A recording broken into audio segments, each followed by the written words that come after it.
Soy Tracy Carver, tengo 31 años y soy promotora inmobiliaria en Austin, Texas. El mes pasado, mis padres y hermanas se presentaron en mi apartamento esperando que les diera $1,000,000. No para una emergencia, ni para mi propio sueño, sino para la mansión soñada de mi hermana. La misma hermana que consiguió una beca universitaria completa mientras yo trabajaba en 3 empleos y me ahogaba en préstamos estudiantiles. Los mismos padres que decían no tener dinero para mi educación, pero de alguna manera financiaron la vida entera de Natalie, bolsos de diseñador, viajes a París, de todo. Su descaro todavía me deja atónita. Si esto te ha tocado, dale a me gusta, suscríbete y comparte tu historia en los comentarios. Quiero saber cómo manejaste la presión familiar. Vamos al grano. Crecí en un barrio de clase media de Austin, Texas, y mi familia parecía perfecta desde fuera. Una casa bonita, 2 coches y barbacoas con los vecinos.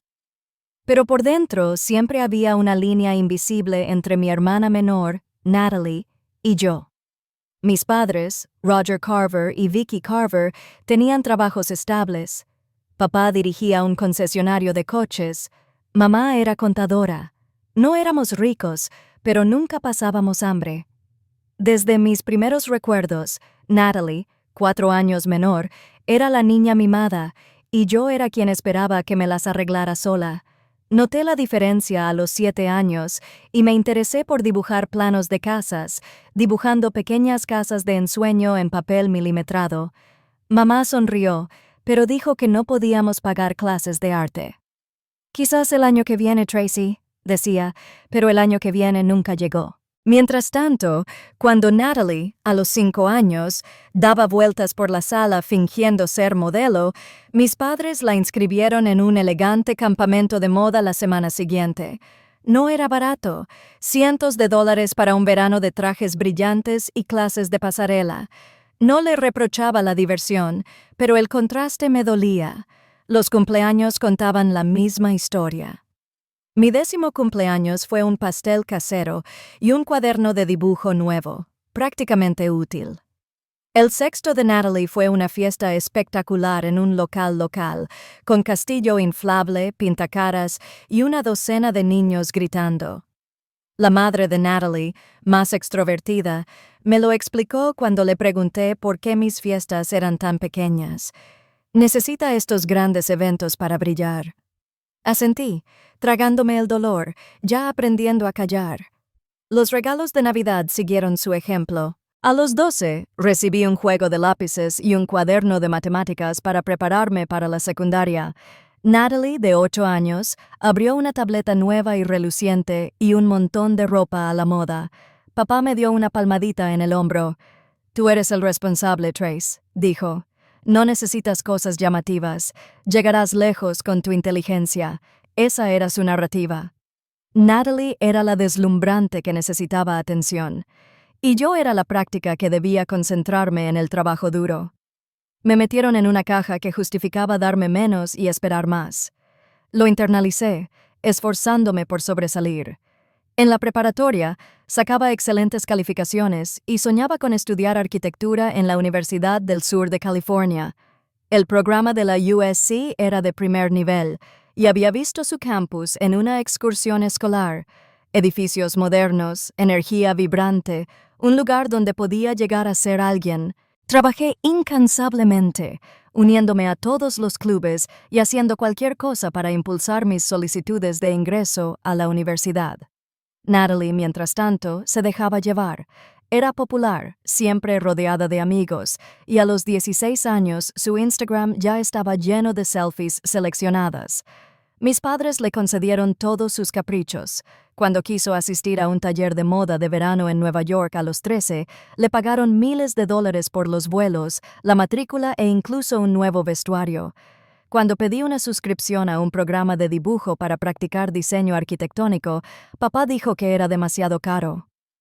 «Estás bien sin él», dijo encogiéndose de hombros. Ahorré el dinero de mi niñera durante meses para comprármelo. Las diferencias se acumularon. A los 15, conseguí un trabajo a tiempo parcial en una cafetería local para ahorrar para la universidad, despertándome a las 5 para los turnos de fin de semana. Natalie recibió un descapotable nuevo para su 16.0 cumpleaños, un coche rojo brillante que apenas manejaba porque mamá la llevaba a todas partes. Lo necesita para su vida social, decía mamá, como si mi vida no importara. Iba en bici al trabajo, lloviera o hiciera sol, mientras el coche de Natalie estaba aparcado en la entrada. Para el último año ya era valedictoriana y tenía lista mi solicitud para la USEC. Me habían aceptado con una beca parcial y estaba encantada. Me veía allí diseñando edificios, dejando huella. En nuestra cena familiar después de la graduación, rebosaba de emoción, lista para compartir mis planes.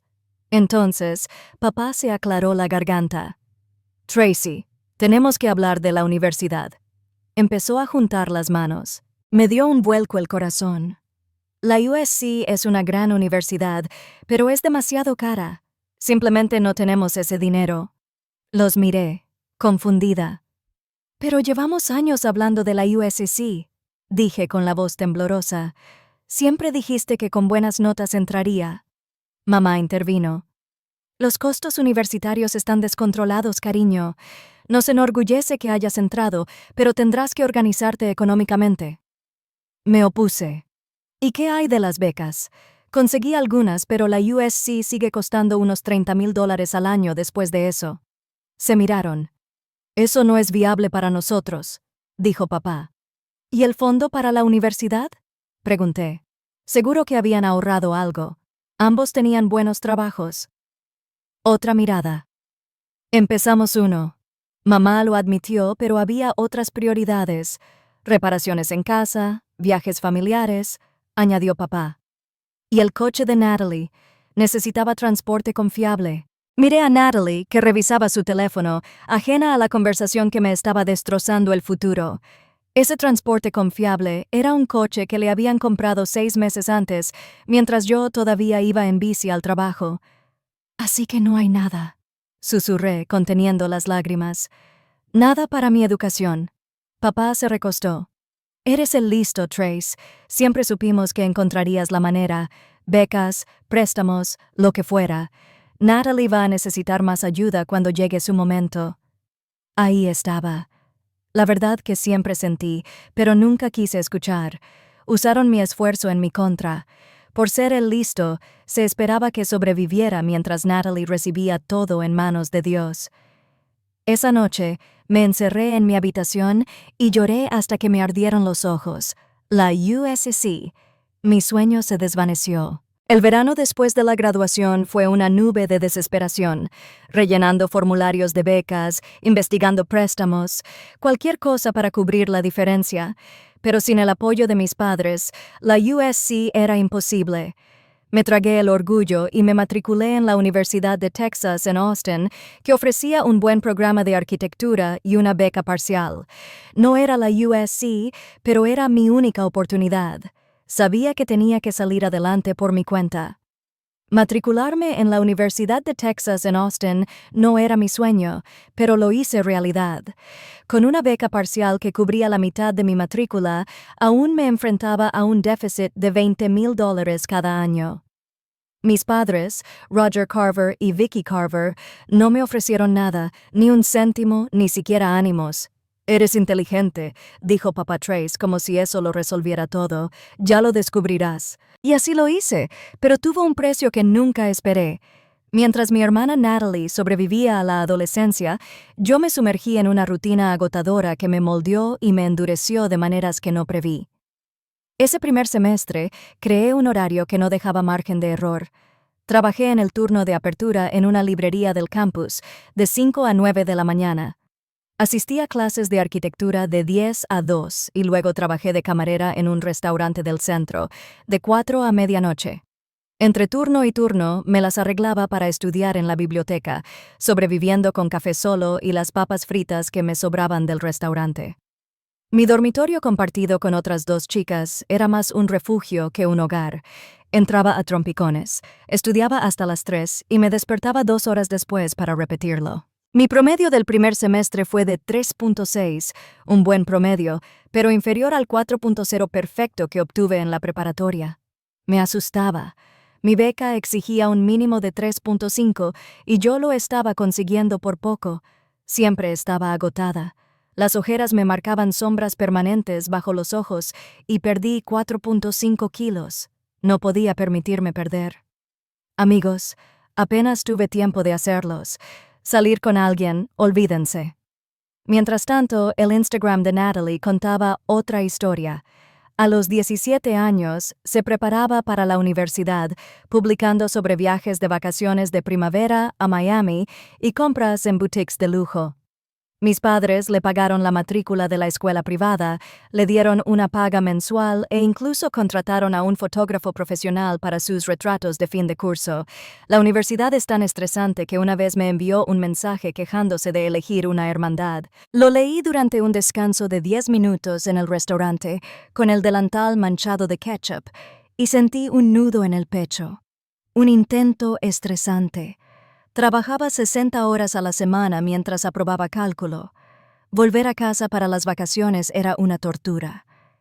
En mis primeras vacaciones de Acción de Gracias, volví a Austin a rastras, esperando una cálida bienvenida. En cambio, mamá y papá se deshacían en elogios a las historias de Natalie sobre su vestido de graduación y sus solicitudes de ingreso a la universidad. Cuando mencioné mis trabajos, mamá frunció el ceño. 2 trabajos.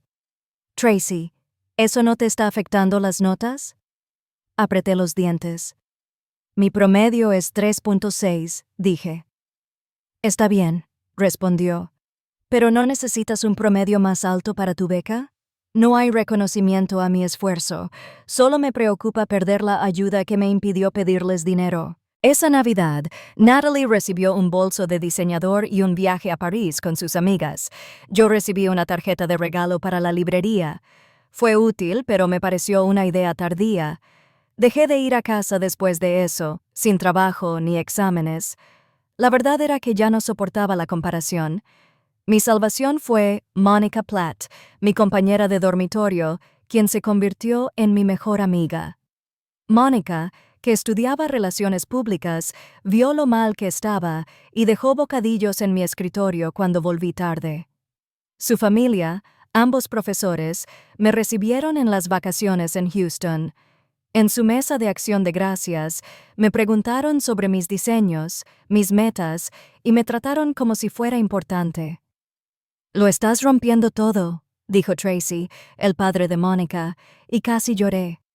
Esas palabras significaban más de lo que él creía. Mónica se convirtió en la hermana que deseaba que Natalie fuera, animándome sin esperar nada a cambio.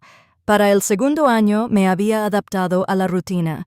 Cambié el trabajo en la librería por unas prácticas remuneradas en un pequeño estudio de arquitectura, lo que me permitía teletrabajar a veces. Esto alivió un poco la presión y mi promedio subió a 3.8. Seguí trabajando de camarera, pero reduje mis turnos a 3 a la semana. Sobrevivía, no prosperaba, pero me acercaba a mi título. Natalie, mientras tanto, empezó en la Universidad de Baylor, una universidad privada conocida por su ambiente social. Su Instagram estaba repleto de fiestas de hermandades, fiestas de fútbol y ropa nueva. Mis padres le pagaron la matrícula completa, le alquilaron un apartamento fuera del campus y le dieron una tarjeta de crédito para lo esencial. Me escribía para que no fuera a clase porque las clases matutinas son brutales después de las fiestas de la fraternidad. Leía esos mensajes durante las sesiones de estudio nocturnas, con la pantalla de mi portátil borrosa por el cansancio, y sentía que algo dentro de mí se endurecía. El último año trajo un rayo de esperanza. Mi pasantía se convirtió en un trabajo a tiempo parcial y diseñé mi primer proyecto real, un centro comunitario para una organización local sin fines de lucro. No era nada sofisticado, pero ver mis planes cobrar vida fue una prueba de que iba por buen camino. Mi promedio llegó a 3.9 y la empresa me ofreció un trabajo a tiempo completo después de graduarme. Mi ceremonia fue agridulce. Había invitado a mis padres, pero tenían un compromiso previo, una escapada de fin de semana con Natalie para celebrar su penúltimo año. «Envíanos fotos», dijo la mamá de Trace por teléfono. La familia de Mónica apareció en su lugar, aplaudiendo cuando crucé el escenario. Su madre me regaló una agenda de cuero con mis iniciales, un regalo más considerado que cualquier cosa que mis padres me hubieran dado. Ese día me di cuenta de que había construido una vida sin ellos. Graduarse en una economía difícil no fue fácil. La oferta de la empresa era modesta, $45,000 al año, pero era un comienzo. Me mudé a un apartamento estrecho en Austin con 2 compañeras de piso, ahorrando como yo en la universidad. Empaqué almuerzos, me salté las horas felices y destiné cada dólar que me sobraba a mis préstamos estudiantiles, decidida a reducir la deuda de $60,000 que me pesaba. Mis compañeros de trabajo, arquitectos talentosos, se convirtieron en mis mentores. Absorbí sus conocimientos, quedándome hasta tarde para aprender software, perfeccionar diseños y abordar proyectos que otros evitaban. El trabajo me llenó de energía como nunca lo hicieron mis trabajos universitarios. Creaba edificios usando mi mente como siempre supe que podía. Mientras mis compañeros gastaban su dinero en lofts modernos o escapadas de fin de semana, yo era frugal. La terapia era mi único lujo. Empecé a ver a una consejera para desentrañar la dinámica familiar que me hacía sentir indigna. «Te han condicionado a creer que no mereces tranquilidad», dijo. «Crees que tienes que ganarte cada ápice de comodidad». Fue duro oírlo, pero encajó. Había pasado años demostrando mi valía en el trabajo, incapaz de aceptar elogios ni pedir ayuda. Poco a poco, empecé a sanar.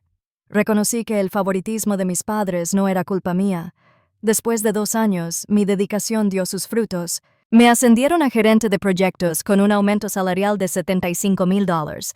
Dupliqué los pagos de mi préstamo, reduciendo la deuda más rápido. Para el 3er año me había ganado la reputación de ser alguien que resuelve problemas, alguien capaz de manejar plazos ajustados y clientes difíciles. Me uní a una red profesional, asistí a conferencias cuando pude y conocí a Clifford Hannon, un veterano promotor inmobiliario que vio potencial en mí. «Tienes agallas», me dijo Clifford mientras tomábamos un café en una conferencia. «¿Pero a quién te esfuerzas tanto por impresionar?» Su pregunta se me quedó grabada. ¿Seguía intentando demostrarles algo a unos padres que apenas se daban cuenta? A los 28, di el salto y fundé mi propia pequeña inmobiliaria, centrada en la vivienda sostenible. Fueron jornadas interminables y aterradoras, papeleo interminable y un préstamo empresarial de $50,000 para cubrir los gastos iniciales. Pero valió la pena.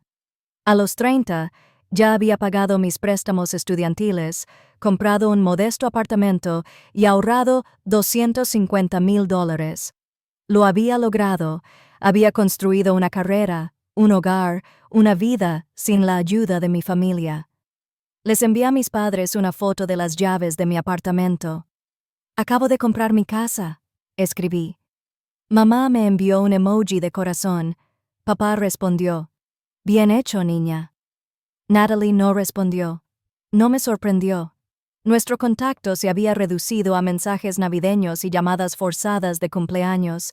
Sabían dónde trabajaba, dónde vivía, pero nada de mis dificultades ni mis triunfos. Era más fácil así, manteniéndolos a distancia para protegerme de su indiferencia. Pensé que había dejado atrás el pasado hasta que aparecieron en mi puerta. El timbre sonó mientras revisaba los planos de un nuevo proyecto. Casi lo ignoré, pero algo me animó a abrir. En el pasillo estaban mamá, papá y Natalie, todos con sonrisas incómodas. «¡Sorpresa!», dijo mamá, con los brazos abiertos para abrazarme. Me tensé, pero dejé que me abrazara. «Estábamos cerca y queríamos ver tu casa». Vivían a 3 horas de San Antonio.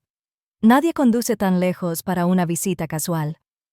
Me hice a un lado para dejarlos entrar. Sus ojos recorrieron mi apartamento con la mirada, los pisos de madera, los muebles modernos que había elegido con cuidado, una pared de estanterías con libros y textos de arquitectura. No era nada llamativo, pero era mío. «Qué bonito», dijo papá con un tono de sorpresa, como si esperara menos. «Lo has hecho bien, Trace». Natalie deambulaba cogiendo un jarrón y dejándolo, apenas disimulando su aburrimiento.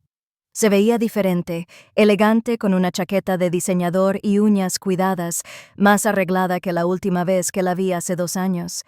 ¿Tienes hambre?, pregunté, recurriendo a la hospitalidad para disimular la incomodidad. «Puedo pedir algo». Terminamos sentados en mi mesa con pizza para llevar. La conversación giró en torno a temas seguros: el tráfico, el crecimiento de Austin, el tiempo. Natalie repasó la comida en su teléfono, sin apenas tocar su porción.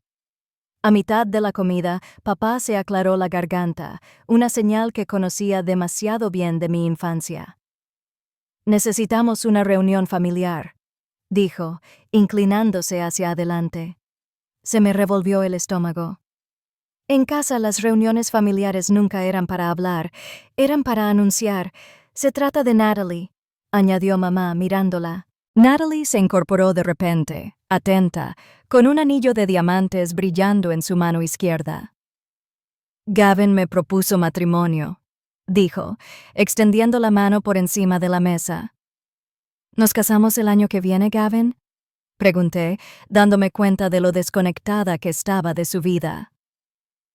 «Gavin Dempsey». Mamá llenó su voz de orgullo. «Un analista financiero de buena familia. Llevan 1 año juntos».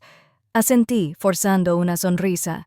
«Felicidades», dije, sinceramente a pesar de la distancia.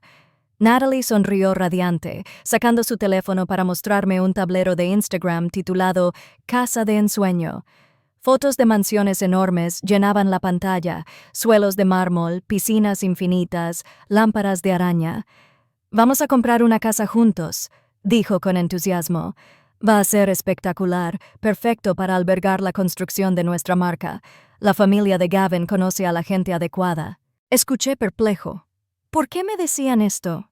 Hacía años que no teníamos una relación cercana y dudaba que me invitaran a su boda. La conversación giró hacia la mansión, una finca de 5 habitaciones a las afueras de Austin, con un precio de venta de $1,500,000. «Es una inversión», dijo Natalie, sacudiéndose el pelo. «El lugar está de moda y solo se revalorizará». Papá asintió. «Ahí es donde tenemos que hablar, Tracy». Subí la guardia. «El problema es», dijo mamá en voz baja, pero calculando, «que ha habido un problema financiero». «¿Problema?», repetí mi pizza, convirtiéndome en cartón en la boca. Papá se inclinó. Se suponía que los padres de Gavin iban a contribuir para la casa, pero se echaron atrás y dijeron: «Es demasiado extravagante para una primera vivienda. Ya hemos dado un depósito no reembolsable de $50,000 según su compromiso». Natalie se sobresaltó. «Están siendo ridículos. Una casa de $1,000,000 es lo habitual en nuestro círculo. Cualquier cosa menos es vergonzoso». Me quedé en silencio mientras las piezas encajaban. Entonces, papá continuó: «Esperamos que puedas ayudar con los gastos». Parpadeé, segura de haber oído mal. «¿Ayuda?». Mamá sonrió como si fuera obvio. «Sabemos que tu negocio va bien. Te pedimos que contribuyas con $1,000,000 a la casa». La cifra me impactó como un tren de carga. $1,000,000 por una mansión. Natalie y Gavin querían construir su marca. Dejé el plato con las manos firmes, a pesar de la ira que me hervía por dentro. «A ver si lo entiendo», dije con voz tranquila pero fría. «¿Quieres que te dé $1,000,000 por la casa de Natalie?» «No es solo una casa», espetó Natalie. «Es nuestro futuro, nuestro estatus. Las conexiones que haremos allí son invaluables». Mamá asintió. «No tienes familia que mantenga a Tracy. Siempre se te ha dado bien el dinero». Papá añadió: «Se trata de la familia, Trace. Natalie haría lo mismo por ti». Casi me reí. ¿Lo haría? Cuando necesité ayuda para la universidad, dije, alzando la voz, algo que me habría cambiado la vida. «Dijiste que no tenías nada. Ahora quieres $1,000,000 para una mansión».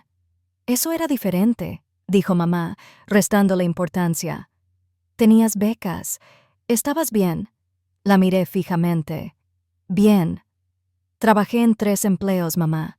Estaba tan cansada que casi reprobé». Viví de las sobras del restaurante mientras tú pagabas el apartamento de Natalie, su ropa, sus viajes a París.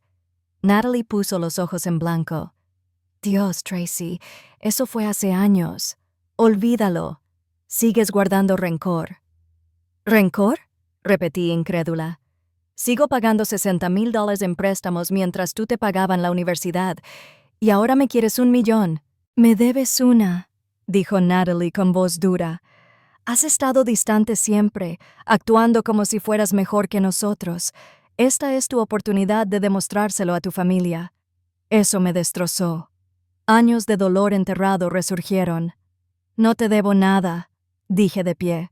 Te lo han dado todo mientras yo luchaba por las obras. Ahora que he construido algo, ¿quieres quedártelo? Ni hablar. El rostro de papá se ensombreció. La familia ayuda a la familia. Tracy, así es como funciona. Desde que te espeté. ¿Cuándo me has ayudado? No viniste a mi graduación. Apenas sabes a qué me dedico. Es la primera vez que ves mi casa, y estás aquí pidiendo $1,000,000. La habitación quedó en silencio. A mamá le brillaron los ojos, pero no dijo nada. Natalie agarró su bolso, mirándome fijamente. Sabía que serías egoísta, espetó. Estás tan orgulloso de tu vida perfecta, completamente solo, porque eres tan especial. Papá se puso de pie. Si así te sientes, quizá no sea necesario que sigamos en contacto. No me inmuté. Tú decides, dije con voz firme. Pero no me están chantajeando ni económica ni emocionalmente. Se fueron sin decir una palabra más. La puerta se cerró con un golpe sordo que resonó por todo el apartamento. Me quedé allí temblando, sintiéndome libre y destrozada a la vez. Por primera vez les hice frente, pero el precio fue un abismo que no estaba segura de poder salvar. Las consecuencias no se hicieron esperar. Natalie publicó una historia vaga en Instagram al día siguiente. Hay quienes se consideran familia, pero desaparecen cuando los necesitas. Recibió cientos de me gusta. Sus seguidores se abalanzaron sobre él con comentarios como «Sé fuerte, chica, te mereces algo mejor». No respondí, pero el dolor persistía. Entonces la presión familiar empezó a hacer efecto. Mi tía Glenda Stovall llamó primero. «Tracy, ¿qué es eso de que te niegas a ayudar a Natalie?», preguntó. «Tu madre tiene el corazón roto». Mantuve la voz serena. «Es un asunto privado, tía Glenda», insistió. «La familia colabora. Cuando mi hijo se casó, todos ayudaron». «¿Alguien aportó $1,000,000?» pregunté. Hizo una pausa. «Bueno, no, pero Natalie se merece su sueño». Siguieron llamadas similares. Primos, tíos, todos repitiendo el mismo guión. Fui egoísta. La familia es lo primero. Lo peor llegó una semana después. Escuché a un cliente mencionar un rumor de que mi empresa era inestable, provocado por un competidor que se había enterado del drama familiar por Internet. Me entristeció. Las publicaciones de Natalie no eran solo personales, sino que amenazaban mi carrera. Entonces, recibí un mensaje de mi madre. Tuvimos que pedir prestado dinero para pagar la entrada. La situación está complicada.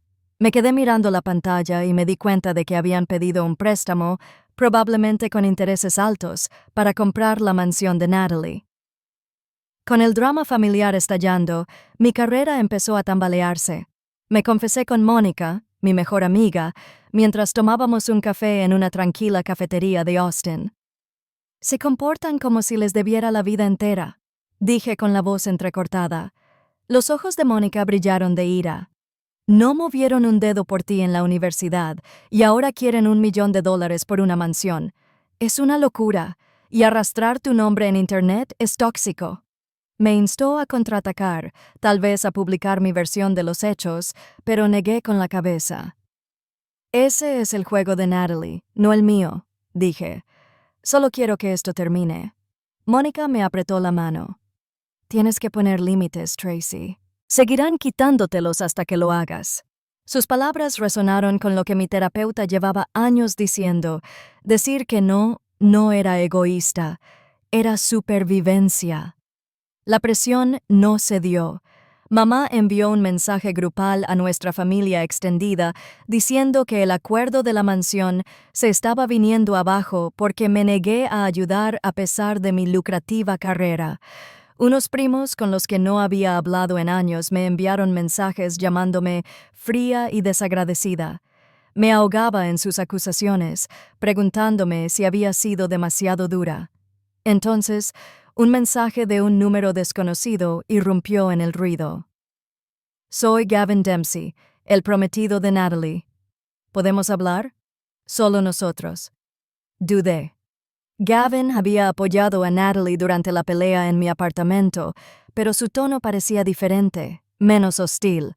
La curiosidad me venció y acepté vernos en una cafetería del centro. Gavin apareció con un traje impecable y parecía incómodo. Tras una breve charla, fue al grano.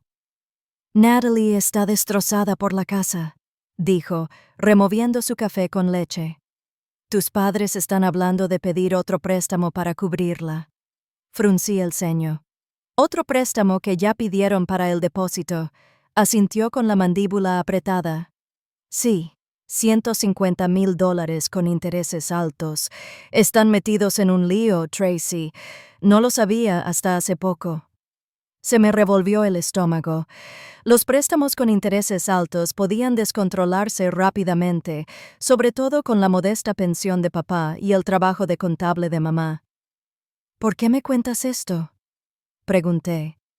Gavin se inclinó hacia adelante, bajando la voz. Hay más. Natalie tiene una deuda de $75,000 en tarjetas de crédito. Dice que es normal, pero me enteré la semana pasada. Pensé que debías saber qué está pasando.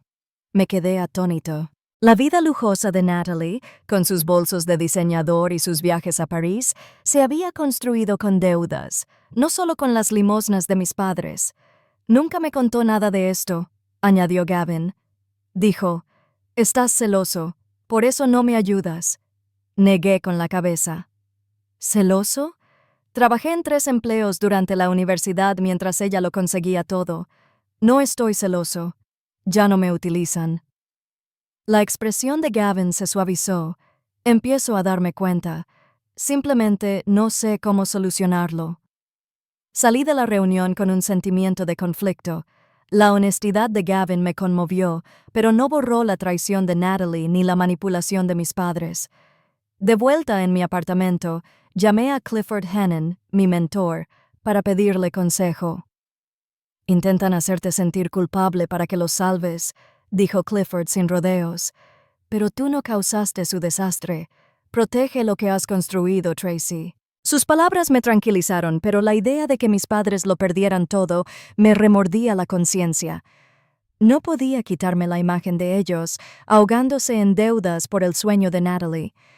El punto de quiebre llegó cuando mi primo Corey Stovall, abogado de Houston, me contactó. Tracy, esta familia se está desmoronando, dijo por teléfono.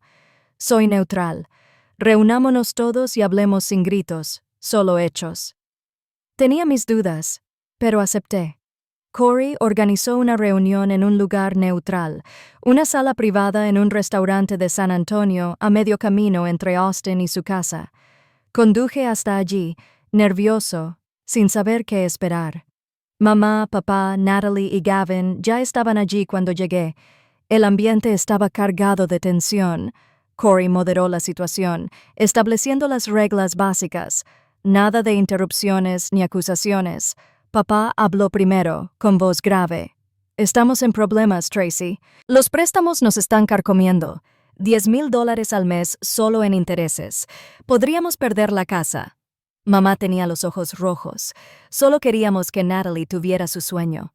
Respiré hondo, tranquilizándome. Lo entiendo, dije. Pero ¿por qué su sueño es mi responsabilidad? Nunca apoyaste el mío.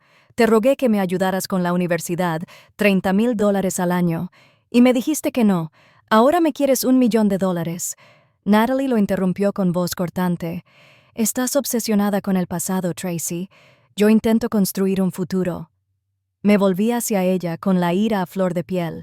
Un futuro endeudado. Gavin me contó sobre tu factura de tarjeta de crédito de $75,000. No estás construyendo, te estás hundiendo y arrastras a mamá y papá contigo. Natalie palideció, sus ojos se clavaron en Gavin, quien apartó la mirada. Mamá se quedó sin aliento. ¿Es cierto, Natalie?, balbuceó Natalie. Está bajo control. Cy levantó la mano. Ciñémonos a los hechos. Tracy, ¿qué quieres? Hice una pausa. Las palabras de Mónica resonaban en mi mente.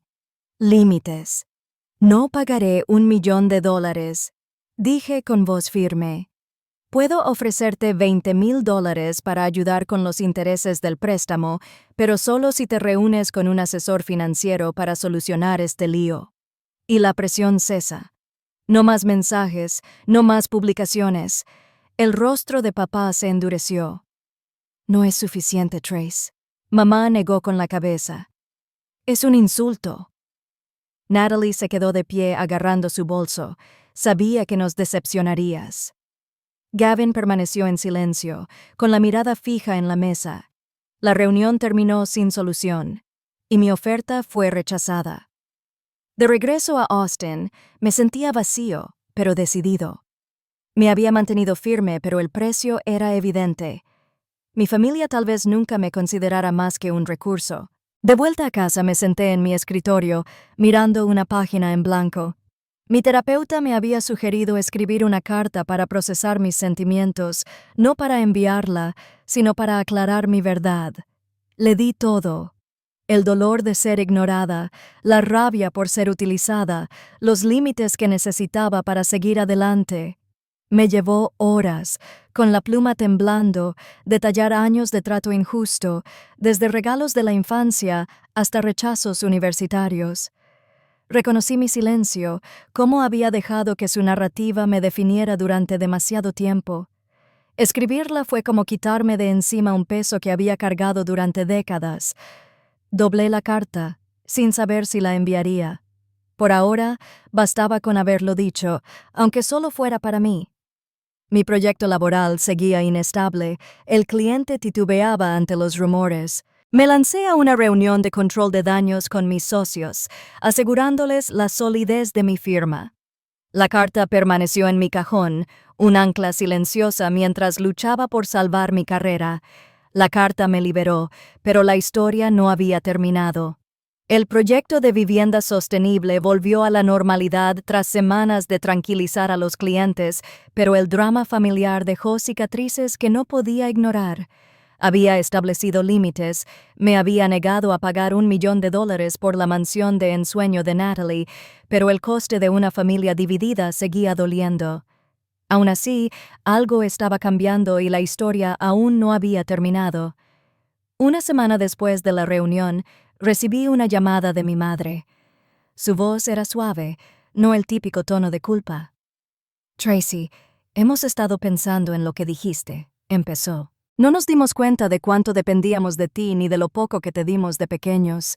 Me quedé callado, receloso. Papá me llamó. Pensábamos que hacíamos lo correcto por ambos, dijo.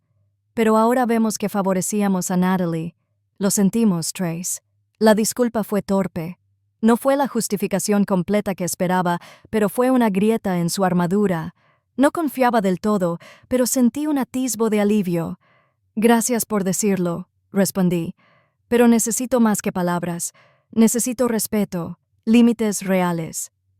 Accedieron a intentarlo, aunque sabía que el cambio no llegaría de la noche a la mañana. La respuesta de Natalie llegó más tarde, inesperada. Estaba en mi cafetería favorita de Austin, esbozando ideas para un nuevo proyecto, cuando se sentó frente a mí. Parecía menos refinada que de costumbre, sin maquillaje, con el pelo recogido en un moño despeinado, casi vulnerable. «No llamé antes», dijo, jugueteando con su taza. «Pensé que dirías que no». Cerré mi cuaderno de dibujo, preparándome. «¿Qué quieres, Natalie?»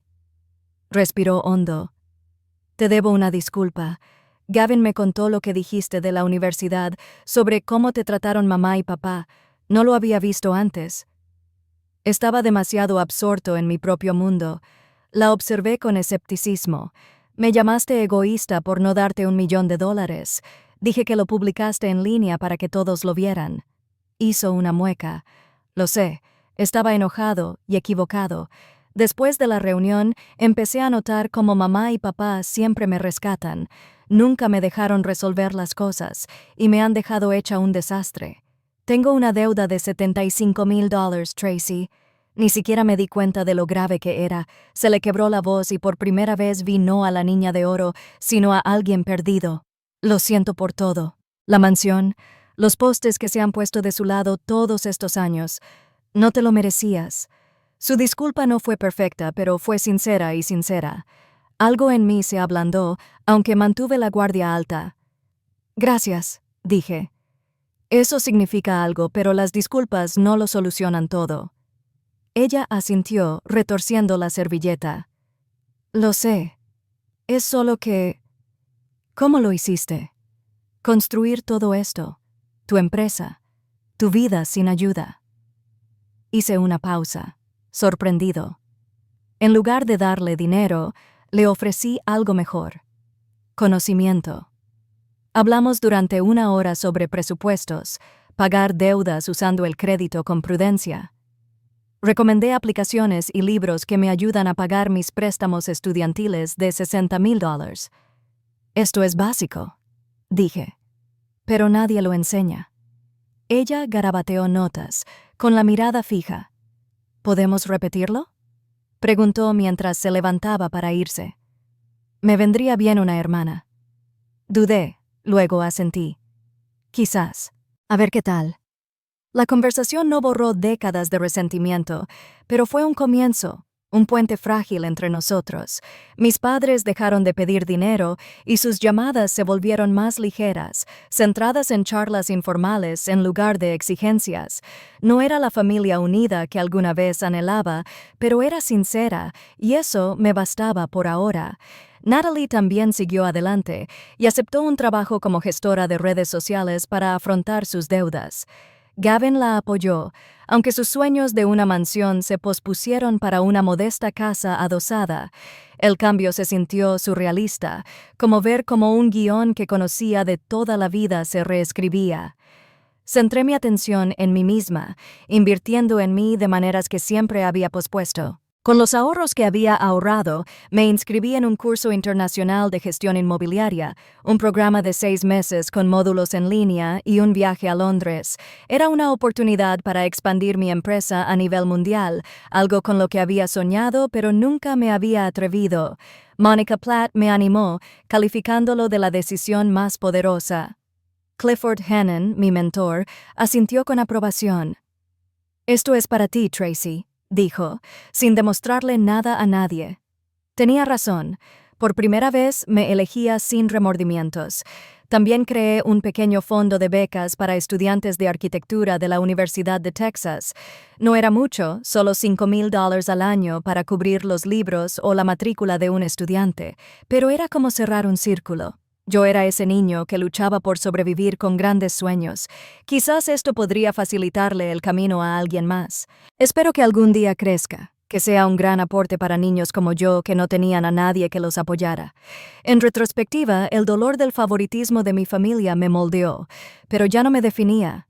Monica Clifford y la familia que elegí me enseñaron lo que significaba el apoyo, celebrando mis triunfos sin esperar un corte. Mis padres y Natalie aprendieron poco a poco a verme como una persona, no como un recurso. Perdonar no significaba borrar el pasado, significaba dejar atrás la ira para poder seguir adelante. El mejor regalo que me di no fue mi apartamento ni mi empresa, fue el permiso para priorizarme después de toda una vida siendo el último. Si alguna vez has tenido que poner un límite con tu familia, sabes lo difícil que es. ¿Te has enfrentado a exigencias que te han sobrepasado? ¿Cómo lo manejaste? Comparte tu historia en los comentarios. Me encantaría escucharla. Gracias por seguir mi viaje y aquí está para encontrar tu propio camino sin importar quién intente tirar de ti.